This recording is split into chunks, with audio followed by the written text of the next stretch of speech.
أهلا بيكم في بودكاست حكاية التلات. أنا سلمى ودي المحاولة الأكبر لإنهاء أسطورة ونحس يوم التلات. في البودكاست هنا هنتكلم كل تلات جد وهزار عن معظم الستراجلز اللي بتقابلنا في حياتنا، فلو انتوا حاسين ان انتوا مهتمين اتفضلوا معانا برجلكم اليمين.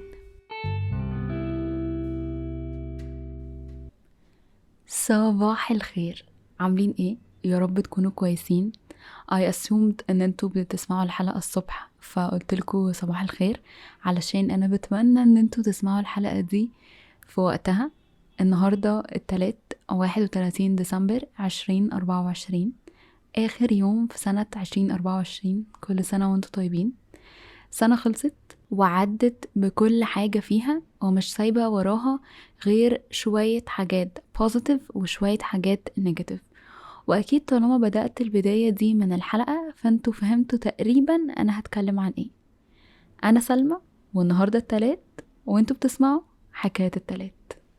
يعني اتمنى تكون الانترو دي وحشتكم، بقالي كذا حلقة ما بقولهاش خالص وسايبة الانترو اللي بتبقى في اول الحلقة خالص. بس اهو يعني بنشوف ايه اللي عجبكم وايه اللي انتوا مش حابين تسمعوه.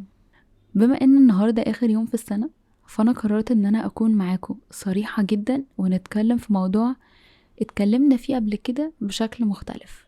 ولأي حد أول مرة يسمع البودكاست أو ما سمعش السيزونز اللي فاتت يرجع لحلقة من أول يناير عشان يكمل بيها أو تكمل حلقة النهاردة بالحلقة اللي فاتت.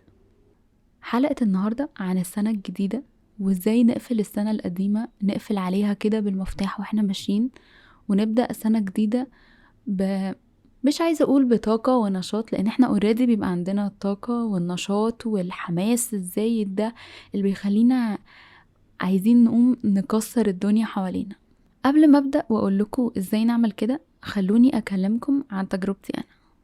عادة بالنسبة لي اي بداية سنة، اذا كانت سنة جديدة او سنة في حياتي انا اللي هو المرحلة الانتقالية من عمر العمر اللي هو عيد ميلادي، كان دايما بيبقى وقت مش ألطف حاجة، لأن أنا دايما كنت ببص بشكل سلبي إلى حد ما. كنت بشوف كل الحاجات أو بهايلايت كل الحاجات اللي أنا محققتهاش، كل الحاجات اللي كان نفسي فيها وما حصلتش، وكل الحاجات الوحشة أو اللي أنا دلوقتي شايفاها وحشة بركز عليها قوي.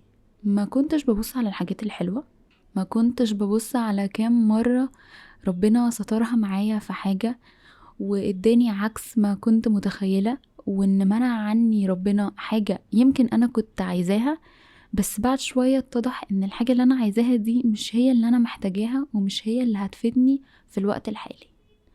لحد السنة دي، والسنة دي كانت turning point في حياتي بشكل كبير جدا. ما حصلش فيها احداث كبيرة، ما حصلش فيها حاجة ميجر اقدر اقول لكم ان دي هي النقطة اللي حياتي فيها اتغيرت، هي دي البلوت تويست بتاعت حياتي زي ما بيحصل في المسلسلات والافلام. ولكن اللي حصل ان السنة دي من بدايتها وانا مقررة ان انا عايزاها سنة هادية، سنة تمشي رتمها هادي جدا. لان اللي ما يعرفش I'm easily triggered بالانكزايتي وبأي حاجة ماشية بسرعة. اي حاجة ماشية بسرعة بتوترني بشكل مش طبيعي. فانا قررت ان انا السنة دي هتحكم فيها واحاول بقدر الامكان ان انا اخليها سنة هادية مش مليانة بقرارات كبيرة في حياتي. مش عايز اخد قرارات تخليني افكر كتير وتغير حياتي 180 درجة. ومع ذلك حياتي اتغيرت علشان كنت طول الوقت برفلكت على تصرفاتي، طول الوقت برفلكت على المواقف اللي بتحصل معايا. ليه المواقف دي بتحصل معايا؟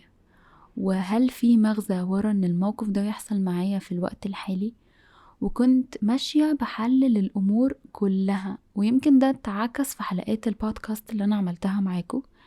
وكل الرفلكشن اللي أنا عملته على نفسي وعلى تصرفاتي وعلى المواقف اللي بتحصل لي وعلى الناس اللي حواليا خلتني أقدر أحدد أنا عايزة إيه، أنا مش عايزة إيه، أنا عايزة مين في حياتي وأنا مش عايزة مين في حياتي. ومش معنى ان احنا نقرر ان احنا نستغنى عن ناس معناها ان احنا كده ناس مش كويسة. بالعكس، ممكن يكون في ناس في حياتنا احنا مصممين على وجودهم لمجرد ان احنا مش عايزين نضايقهم، ولكن هو وجودهم في حياتنا بيأذينا بشكل كبير جدا. فزي ما قلت لكم على الرغم من ان هي كانت سنة هادية بكل ما تحمل الكلمة من معاني الحمد لله، إلا أني اتعلمت فيها أكتر سنة في حياتي. مش عارفة عشان ده عمري ال25، ولا علشان أنا كنت من الأول مقررة أن أنا عايزة أرفلكت على كل حاجة بتحصل في حياتي. فاللي عايزة أقوله من تجربتي دي إن مش شرط علشان نتعلم حاجة كبيرة في حياتنا أو نقرر إن احنا نغير حياتنا أو إن حياتنا فعلا تتغير لازم تكون بموقف كبير، خسارة شخص عزيز علينا قوي، او ان احنا نسافر ونمشي من البلد، او ان انا اغير شغلي فجأة، او ان انا اخسر وظيفتي، او اي حاجة من الحاجات اللي احنا متعودين ان دي بتبقى turning point او نقطة التحول في حياتنا او في الحياة، زي ما بنشوف في الافلام وزي ما بنشوف في حياة الناس حوالينا. بالعكس، ممكن التيرنينج بوينت في حياتنا تكون حاجة بسيطة جدا جدا جدا، موقف بسيط خالص، ممكن ما يكونش موقف بعينه، ممكن يكون قرار ان احنا عايزين حياتنا تتغير، فنبدأ زي ما انا عملت نرفلكت على كل حاجة بتحصل في حياتنا. فدي حاجة انا بنصحكم بيها، ان انتوا ترفلكتوا او تمسكوا كده حياتكم وتصححوها. فاكرين زمان لما كنا بنمتحن ويجي المدرسة او الجامعة يصححوا لنا اجاباتنا اللي جاوبناها؟ صححوا مواقف حياتكم، رفلكتوا على كل حاجة بتحصل وشوفوا ليه الحاجات دي حصلت. طيب يا سلمى، ايه علاقة كل ده ببداية السنة الجديدة؟ زي ما قلتلكوا انا كنت دايما ببص على الوحش، الا لما قررت ان انا اتغير وارفلكت على كل المواقف اللي بتحصل في حياتي، فعرفت ان في حاجات كتيرة جدا حلوة بتحصل لي، بس من كتر ما انا بص على الحاجة الوحشة انا مش شايفة غير الوحش. ودلوقتي السوشيال ميديا كلها ما فيهاش غير النوعين من البوستس. النوع الاولاني الناس اللي بتحط الاتشيفمنتس بتاعتها السنه دي، اللي هو الفيجن بورد اللي هم كانوا عاملينها واللي اتحقق منها، وتبقى بقى سفريات بره، حاجات، يعني انجازات ماديه كبيره، حاجات كتير. والنوع التاني اللي هو كان عام مليئا خسارة الناس، كان عام مش عارفة ايه، ونقعد بقى نقول قد ايه ان السنة دي كانت سنة صعبة ومش طبيعية. ولو لاحظتوا ان هتلاقوا كل سنة بتخلص هماهم النوعين او النوعين من البوستس هي اللي موجودة. وده ان دل على حاجة هيدل على ان الناس اللي بتبص بشكل سلبي او اللي بتستخدم الدارك كوميدي عشان تعبر عن حاجة هماهم اللي بينزلوا نفس البوست دي كل سنة. والناس الاوبتيمستيك او الناس المتفائلين هماهم اللي بيشاروا الانجازات والحاجات اللي حققوها في اخر السنة. طب نتعلم ايه من البوست دي؟ نتعلم ان احنا لو شفنا حاجة عجبتنا او ناس عملوا حاجة وحققوا اللي كانوا عايزين يعملوه، ان احنا كمان نسعى ان احنا نحقق احلامنا. وان البوست النيجاتيف وان السنة كانت فيها والظروف وودتني وجابتني وكل الحاجات دي مش مبرر ان حياتنا تبقى سلبية. ولو حياتنا فيها حاجة وحشة المشكلة فينا، مش قصدي ان احنا نلوم نفسنا، ولكن حياتنا طبعا حاجة بتاعت ربنا، ولكن قراراتنا احنا اللي بناخدها. ما ينفعش نلوم السنة ان هي خلتنا ناخد قرارات وحشة، ما ينفعش نفضل طول الوقت نلوم الناس اللي حوالينا، نلوم الظروف، ما ينفعش نعيش دور الضحية من الاخر. طيب استفيد من كل ده ازاي؟ ان انا احط اهداف او ان انا اشتغل على نفسي اكتر السنة الجاية، اللي هو 2025 is my year. سنة 2025 دي هي سنتي اللي هحقق فيها حاجات انا عايزاها وهخليها تنتهي نهاية سعيدة. اول حاجة واهم حاجة ان احنا نتحكم في حنفية مشاعرنا، ان الحماس الزيادة، الباشن الزايد، الشغف الزايد اللي بيبقى عندنا كده في اول السنة، انا هروح اشتري نوت بوك جديدة، اقلام جديدة، بلانر بتاعت السنة، وهفرتك الدنيا، انا هدغدغ الدنيا، هعمل بقى اللي انتوا ما شفتوهوش قبل كده. ده كله هيبقى زي الكيرف كده، هيفضل طالع طالع طالع ويبدأ ينزل من الناحية التانية. هنلاقي نفسنا على نص يناير كل حاجة بدأنا فيها من أول يوم في السنة خلاص هي بتنتهي، بطلنا نلتزم بالعادات اللي كنا عايزين نلتزم بيها. وده كله بيبقى بسبب ان احنا متحمسين زيادة على اللزوم، واحنا بناخد القرارات او احنا بنحط الاهداف. دايما كان مامتي بتقولي لا تاخدي قرار وانتي زعلانة قوي، ولا تاخدي قرار وانتي مبسوطة قوي، لان في الحالتين انتي مش في حالتك الطبيعية، انتي مش ستيبل دلوقتي، انتي مشاعرك هي اللي متحكمة في قراراتك. تاني حاجة ان احنا نخلي اهدافنا منطقية. عارفين لما بنشوف فيديوهات ويقعدوا يقولوا سمارت جولز، طب ايه هي السمارت جولز وكده؟ لو حابين تعرفوا اكتر عن السمارت جولز انصحكم ان انتوا تعملوا سيرش عليها، تشوفوا فيديوز عليها وهتفهموا عنها اكتر. ولكن من الاخر نخلي اهدافنا واقعية. يعني ما ينفعش اجي في اول السنة اقول انا عايز على اخر سنة 2025 اكون جبت شقة وجبت عربية واشتريت شاليه في الساحل، وانا اصلا مرتبي 1000 جنيه. طب انا بعمل حاجة علشان اوصل للهدف ده؟ لا، انا بفضل اروح شغلي كل يوم بنفس المرتب اللي انا باخده ده، ومش هعمل حاجة، او sooner or later مفيش حاجة توضح ان انا ممكن اعمل الهدف ده.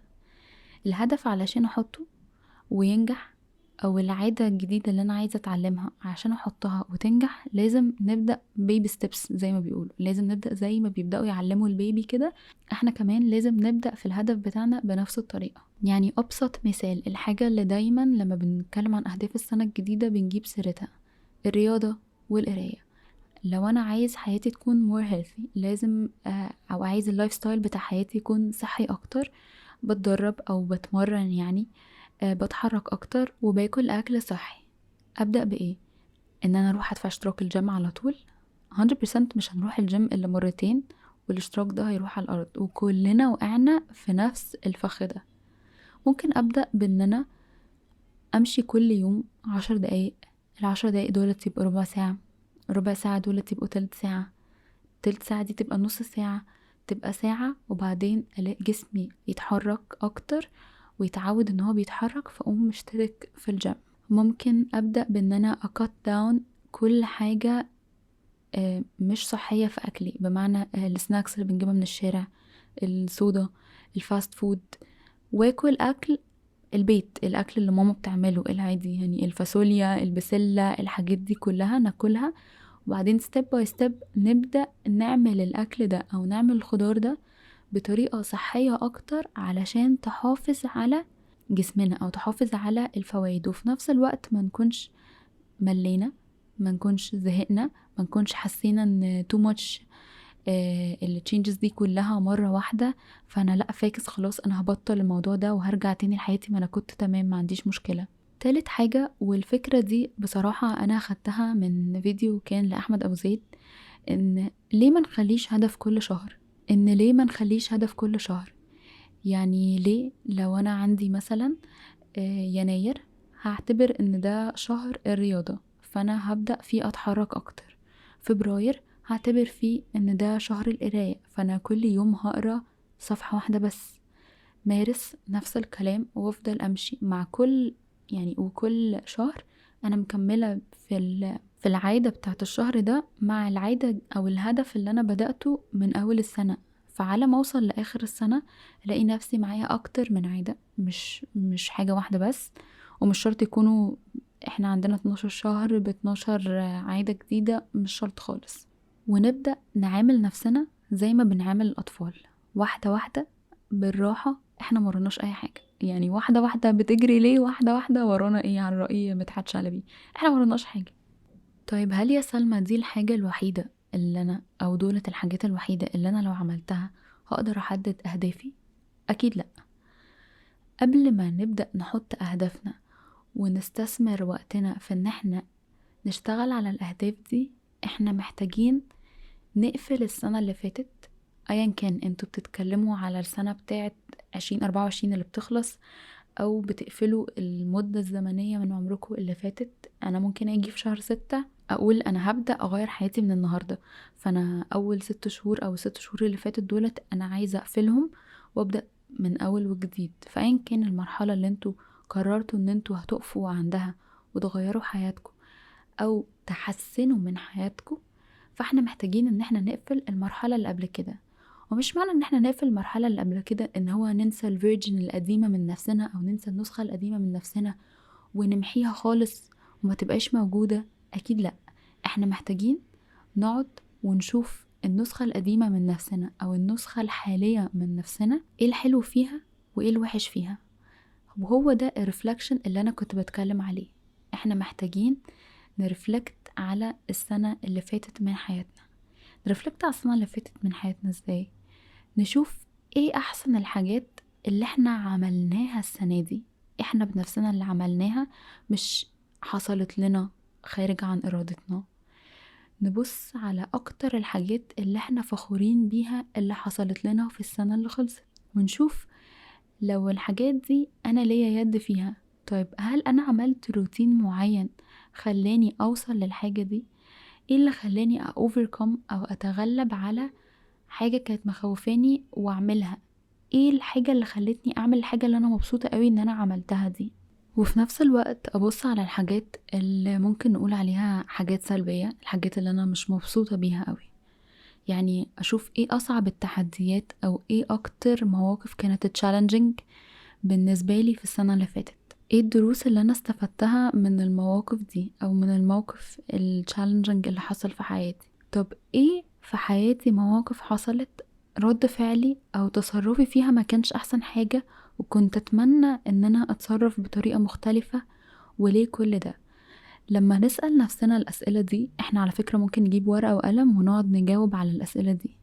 لما نعمل كده هنبدأ نعرف ايه الحاجات اللي احنا عايزين ندخل بيها السنة الجاية، وايه الحاجات اللي احنا عايزين ما ندخلش بيها السنة الجاية ونركنها على جنب ونبدأ صفحة جديدة في السنة الجديدة أو في المرحلة الجديدة اللي احنا داخلين عليها. فزي ما قلتلكم ان اول بوينت ان احنا نرفلكت، نبص على المرحلة اللي فاتت من حياتنا مشيت ازاي، ونسأل نفسنا شوية الأسئلة اللي أنا قلتهم لكم.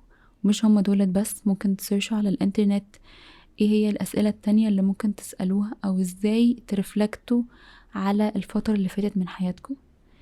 تاني حاجة ان احنا نحط الأهداف. وفي الجزء الأول بتاع الحلقة وفي حلقة السنة اللي فاتت بتاعت من أول يناير كنت اتكلمت ان احنا ازاي نحط الأهداف. وتسامت أب أو كملخص يعني ان الأهداف محتاجة تكون في كل الأسبكتس بتاعت حياتنا.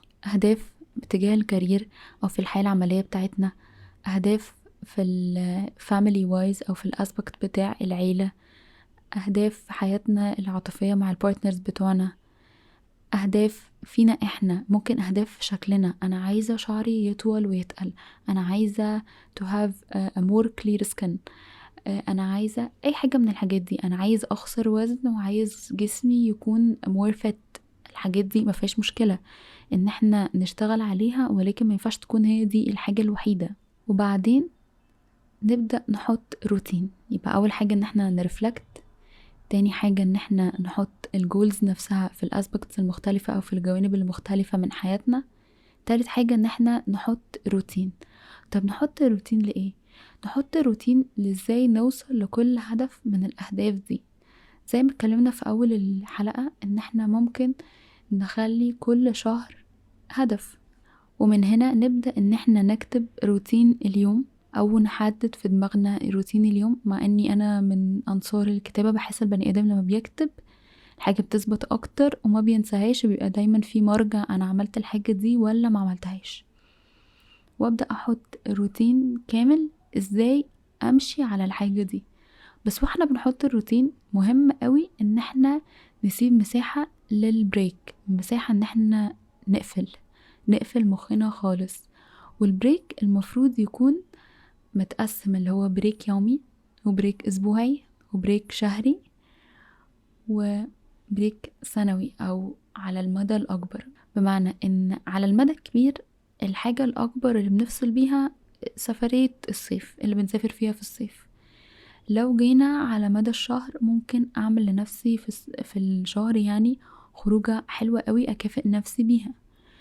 لو على المدى الأسبوعي ممكن أعمل لنفسي خروجة أبسط أو أشتري لنفسي حاجة أبسط. على المدى اليومي أو على مستوى اليوم ممكن يبقى فيلم بشوفه، أكافئ نفسي بحلقة من مسلسل، أكافئ نفسي بقعدة حلوة كده رايقة من غير بقى distraction من اي حاجة. ممكن اكافئ نفسي بان انا اقعد شوية على الموبايل اتفرج على اليوتيوب او تيك توك او الحاجات دي.